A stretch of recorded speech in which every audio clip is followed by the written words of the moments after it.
Comme l'a estimé une commentatrice royale sur le plateau de GB News, le 30 avril, le voyage à venir du prince Harry à Londres s'annonce quelque peu éprouvant à cause du lieu au sein duquel il se trouvera pour fêter les 10 ans des Invictus Games.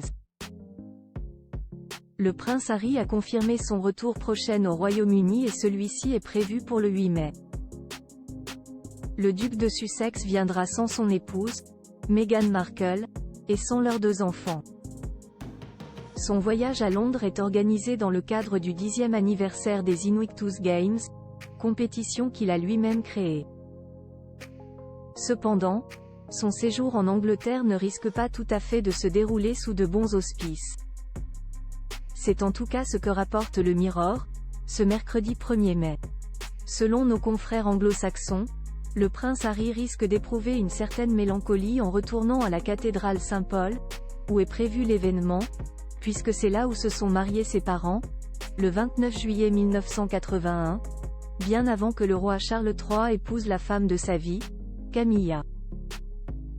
Même si le frère cadet du prince William n'était pas encore né lors de cette union, il y a fort à parier, selon les déclarations de la commentatrice royale Charlotte Griffiths, faites sur le plateau de GB News, qu'il ressent tout un tas d'émotions contradictoires lors de sa visite.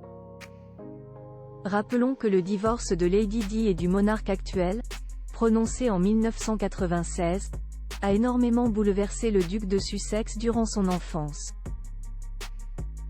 Il ne pourra malheureusement pas compter sur sa femme, Meghan Markle, pour le soutenir lors de sa visite au sein de la cathédrale Saint-Paul, puisque celle-ci ne sera pas là lors de son voyage en Angleterre.